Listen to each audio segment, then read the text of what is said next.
ನಾನು ಮೊನ್ನೆಯಿಂದ ಇನ್ಸ್ಟಾಗ್ರಾಮ್ ನೋಡ್ತಾ ಇದ್ದೀನಿ. ಏನು ಅಂದರೆ ಒಂದು ಪಾರ್ಟಿ, ಕಾಕ್ರೋಚ್ ಜನತಾ ಪಾರ್ಟಿ ಅಂತ ಫುಲ್ ಟ್ರೆಂಡಿಂಗ್ ಆಗ್ತಿದೆ. ಏನು ಮಿಲಿಯನ್ ಗಟ್ಟಲೆ ಫಾಲೋವರ್ಸ್ ಎಲ್ಲ ಬರ್ತಿದ್ದಾರೆ. ಆಮೇಲೆ ನಾನು ನೋಡಿದೆ ಏನೇನಕ್ಕೆ ಅಂತೆಲ್ಲ. ಆಮೇಲೆ ಗೊತ್ತಾಯಿತು ಸಿ ಜೆ ಅವರು ಹೇಳಿದ ಒಂದು ಮಾತಿಂದ ಇಷ್ಟೊಂದು ಯೂತ್ಗಳೆಲ್ಲ ರುಚಿಗೆದ್ಬಿಟ್ಟು ಎಲ್ಲ ಕಾಕ್ರೋಚ್ ಜನತಾ ಪಾರ್ಟಿ ಅಂತ ಮಾಡ್ಕೊಂಡಿದ್ದಾರೆ ಅಂತ.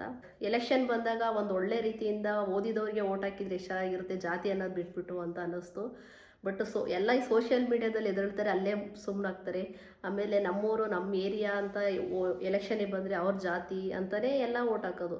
ನನಗೆ ಗೊತ್ತಿರೋ ಪ್ರಕಾರ ಯಾರೂ ಇವ್ರು ಓದಿದ್ದಾರೆ, ಇವ್ರು ಚೆನ್ನಾಗಿ ನಮ್ಮೂರನ್ನ ಡೆವಲಪ್ ಮಾಡ್ತಾರೆ ಅಂತ ಯಾರೂ ಓಟ್ ಹಾಕಲ್ಲ. ಊರುಗಳಲ್ಲಿ ಯಾಕೆ ಈ ಥರ ಓದಿದವ್ರಿಗೆ ಓಟ್ ಹಾಕಲ್ಲ?